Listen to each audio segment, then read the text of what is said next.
Good morning, students of class 12th. Students, we are on chapter number 3. The name of the chapter is Human Reproduction. In the last session, we have studied about the reproduction, the types of reproduction, and we had started human reproductive system. We had talked about male reproductive system. I told you you have to draw the pictures. You can see here these pictures are given in your NCERT book. NCERT book में आपके pictures given है.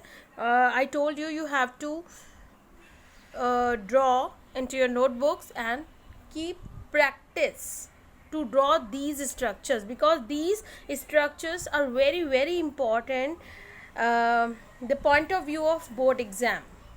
Okay, so students, I hope आपने ये work किया होगा. Start now. The male reproductive system. The male reproductive system is located in the pelvic region. It includes a pair of testes along with accessory glands and external genitalia. तो जैसे कि हमने last session भी बताया था कि जो mail reproductive system होता है, इसके मेन पार्ट्स होते हैं टेस्टिस, एसेसरी डक्ट्स, लाइक इसमें vasa deferens, vasa efferentia and all, ये डक्ट्स होती हैं. Then external genitalia that is penis. The testes are situated outside the abdominal cavity within a pouch called scrotum. ये जो testes होती हैं ये body से, abdominal cavity से, you can see here, abdominal cavity से बाहर लोकेटेड रहती हैं और जिसके अंदर ये कवर रहती है. एक पाउच लाइक स्ट्रक्चर है जिसके अंदर ये कवर रहती है. इस स्ट्रक्चर को बोलते हैं, इस पाउच को बोलते हैं scrotum. The scrotum helps in maintaining the low temperature of the testes 2 to 2.5 degrees Celsius lower than the normal internal body temperature. अब स्टूडेंट्स यहाँ पर थोड़ा सा ध्यान देने वाली बात ये है कि बोर्ड एग्जाम में बहुत बार पूछा जाता है why testes are located outside the body, outside the abdominal cavity. Why? So here is the answer. Because lowering the temperature. Why lowering the temperature? Because sperm formation occurs. Sperm formation और sperm produce there in testes. और sperm formation के लिए क्या चाहिए होता है? Body temperature से 2 to 2.5 degree Celsius lower temperature चाहिए होता है. That is why. Necessary for spermatogenesis. Now spermatogenesis हमने बहुत बार पढ़ा है. It is a term. ये एक टर्म है spermatogenesis, the formation of sperms. तो स्पर्मेटोजेनेसिस के लिए नेसेसरी है क्या कि बॉडी टेम्परेचर से 2 to 2.5 degree Celsius lower temperature होना. That is why testes are located outside the abdominal cavity. In adults, each testis is oval in shape with a length of about 4 to 5 cm and a width about 2 to 3 cm.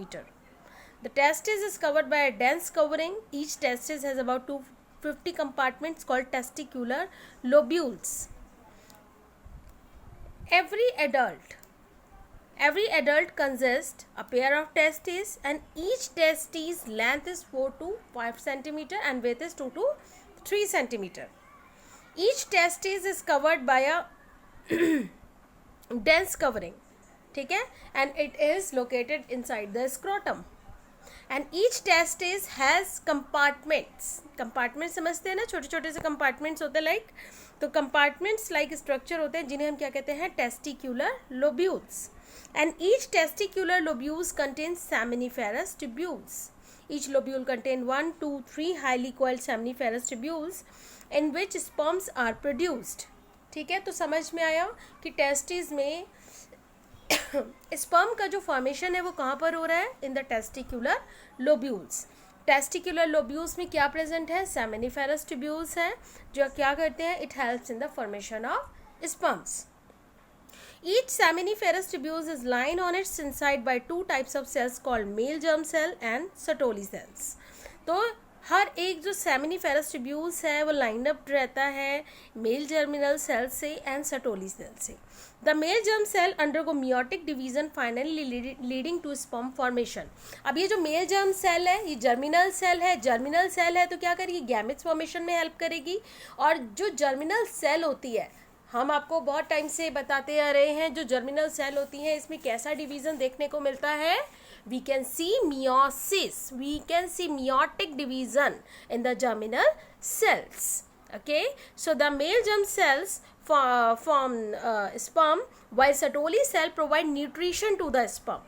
ठीक है, अब जो sperm बन रहा है, जो germinal cell से sperm का मेल गैमिट का जो फॉर्मेशन हो रहा है, इसको न्यूट्रिशन प्रोवाइड करने का काम कौन करता है, सर्टोली सेल्स करती है. ठीक है. The region outside the seminiferous tubules called interstitial spaces contain small blood vessels and interstitial cells or Leydig cells. ठीक है. अब ये जो सेमिनिफेरस ट्यूब्यूल्स के जो आउटर रीजन है, जो बाहर का रीजन है, उसमें क्या होता है, उसमें कुछ ब्लड वेसल्स होती हैं जो क्या करती हैं, ब्लड की सप्लाई करती हैं स्पर्म तक. ठीक है ना, मेल गैमेट तक. एंड इंटरस्टिशियस सेल प्रेजेंट होते हैं जिसे हम लेडिक सेल भी कहते हैं. और लेडिक सेल का क्या फंक्शन होता है, Leydig cell secretes testicular hormones. ठीक है, लाइक एंड्रोजन्स. एंड्रोजन होते हैं, एस्ट्रोजन एंड्रोजन आपने सुने होंगे. तो जो एंड्रोजन हार्मोन होता है it is secreted by the Leydig cell. Other immunologically competent cells are also present. और भी इसमें क्या होता है, कुछ सेल्स प्रेजेंट रहती हैं जो क्या करती हैं, इम्यूनोलॉजिकली स्ट्रॉन्गनेस प्रोवाइड करते हैं. The male sex accessory ducts include retestis, vasa efferentia, epididymis and vasa deferens. ये जो आप ducts देख रहे हैं, ये जो आप देख रहे हैं sex accessory ducts, ये कहाँ है, यहाँ पे आप देख सकते हैं vasa deferens. You can see here vasa deferens. You can see here you can see here vasa efferentia. You can see here retestis. Okay, these are the sex accessory ducts. ठीक है. The seminiferous tubules of the testis open into the vasa efferentia through rete testis. अब यहाँ पर rete testis देखो कहाँ पर है, ये देखो यहाँ पे आपको rete testis नज़र आ रहा है, ये टेस्टिकुलर लोब्यूल है. तो टेस्टिकुलर लोब्यूल में जो स्पर्म का फॉर्मेशन होता है वो rete testis के थ्रू कहाँ जा रहा है, ये क्या है, vasa एफ्रेंशिया तक पहुंच रहा है, वासा एफ्रेंशिया. ठीक है. The seminiferous tubules of the testis open into the vasa efferentia through rete testis. The vasa efferentia leave the testis and open the epididymis located along the posterior surface of each testis. The epididymis leads to, अब यहाँ पे देखो एपिडाइडेमिस है, यहाँ पे एपिडाइडेमिस दिख रहा है, यहाँ पर पहुँचती है जो वासा एफ्रेंशिया एपिडाइडेमिस तक पहुँचती है. ठीक है. और टेस्टिस को छोड़ देती है. ठीक है. अब वासा एफ्रेंशिया क्या करती है, टेस्टिस को लीव करके एपिडाइडेमिस तक पहुंचती है. The epididymis leads to vasa deferens that ascend to the abdomen and loop over the urinary bladder. अब ये जो एपिडाइडेमिस है ये लूप फॉर्मेशन करके वासा डिफरेंस तक क्या कर रहा है, स्पर्म को लीड कर रहा है. स्पर्म वासा डिफरेंस से होता हुआ यहाँ कोइल्ड स्ट्रक्चर होता है जो क्या कहते हैं, यूरिनरी ब्लैडर से होता हुआ आगे मूव ऑन करता है. The epididymis leads to vasa deferens that ascend to the abdomen and loop over the urinary bladder. It receive a duct from seminal vesicle and open into urethra as the ejaculatory duct. ठीक है. और ये कहाँ पहुँचता है, ejaculatory duct तक पहुँचता है. ठीक है, ये ejaculatory duct है. You can see here ejaculatory duct. ठीक है. You can see here ejaculatory duct. यहाँ पे आप ejaculatory duct को देख सकते हैं.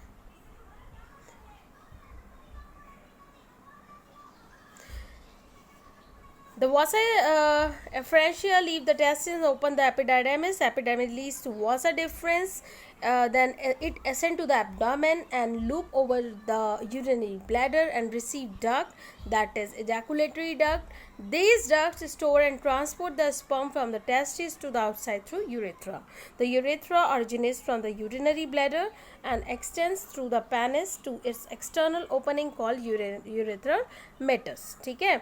तो अब यहाँ पे क्या हो रहा है, स्पर्म का फॉर्मेशन हो रहा है और स्पर्म जो है किसके थ्रू, स्पर्म जो है इजैकुलेटरी डक्ट के बाद ये जो ओपनिंग है, you can see here it is the, here you can see black color tube like structure. ठीक है. यूरेथ्रा से होकर स्पर्म जो है वो बॉडी से बाहर चला जाता है. The penis is the male's external genitalia. It is made up of special tissues that help in erection of the penis to facilitate insemination. जो ये external genitalia है, that is known as penis in male reproductive system. It is made up of specialized tissues. ये जो tissues हैं penis को क्या करते हैं, इरेक्ट करने में हेल्प करते हैं for the insemination facilities. The large end of penis called the glans penis is covered by a loose fold of skin called foreskin. And the male genitalia जो है, male external genitalia, इसका जो front most जो structure होता है that is known as foreskin. It is a loose fold structure. ये skin के loose folds होते हैं जो क्या करते हैं, glans of penis को cover करके रखते हैं.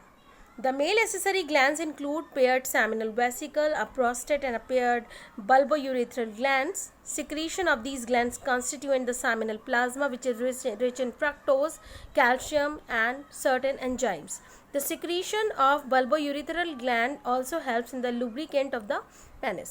तो इसमें जो मेल एसेसरी ग्लैंड्स है इनका क्या फंक्शन है, इनका फंक्शन है ये कुछ सिक्रीट आउट करते हैं जो स्पर्म के साथ मिलकर क्या बनाता है, सीमेन का फॉर्मेशन करता है. ठीक है, और इसके सिक्रीशन में क्या होता है, इसके सिक्रीशन में फ्रक्टोज होता है. Fructose is a sugar. It provides energy to the sperm. ठीक है, और इसमें जो बल्बोयूरिथ्रल ग्लैंड है क्या, ये ऐसा लुब्रिकेंट सिक्रीट करती है, ऐसा सिक्रीट आउट करती है लिक्विड जो क्या करता है, इसके जो पेनिस होता है उसके लुब्रिकेशन में हेल्प करता है. So today male reproductive system is over. Here you can see the sectional view of seminiferous tubules. हमने अभी आपको बताया था सेमनीफेरस ट्यूब्यूल्स क्या होते हैं. Seminiferous tubules present inside the testis. Testis में क्या होता है, कंपार्टमेंट्स होते हैं. कंपार्टमेंट्स टेस्टिकुलर लोब्यूल्स कहते हैं जिन्हें. उन कंपार्टमेंट्स के अंदर क्या प्रेजेंट है, उन कंपार्टमेंट्स के अंदर प्रेजेंट है सेमनीफेरस ट्यूब्यूल्स. सेमनीफेरस ट्यूब्यूल्स क्या होता है, यहाँ पर स्पर्मेटोजेनेसिस होता है. Now you can see here Sertoli cells are there, spermatozoa is there, spermatogonia, interstitial cell. अभी हमने पढ़ा था कि इसमें क्या है, जर्मिनल सेल होती है जो क्या करती है, मेल गैमेट का फॉर्मेशन करती है, और जो अनदर सेल है वो क्या करती हैं, इसके न्यूट्रिशन, मेल गैमेट के न्यूट्रिशन में हेल्प करती हैं. Okay student, I hope this topic is clear to you all. Student, it is a very most important chapter in biology. बहुत से क्वेश्चन इसमें से पूछे जाते हैं. लॉन्ग क्वेश्चंस पूछे जाते हैं बोर्ड एग्ज़ाम में, डायग्राम्स पूछे जाते हैं एग्ज़ाम में, राइट. सो आपको ये बहुत अच्छे से रेडी करना है. इसके डायग्राम्स भी, इसमें छोटी छोटी जो इसमें क्या आ रहे हैं, छोटी छोटी सी बातें आ रही हैं इस चैप्टर में. क्या आ रही है कि जैसे कि सर्टोली सेल्स का क्या फंक्शन है, जो पेनिस में लुब्रिकेशन होता है वो कौन सिक्रीट आउट करता है, जैसे अभी बताया बल्बोयूरिथ्रल ग्लैंड्स, लाइक दिस. तो आपको ये बहुत अच्छे से इस चैप्टर को रीड आउट करना है, और कहीं कोई आपको अगर प्रॉब्लम लगती है then you can ask me. Okay students, thank you so much.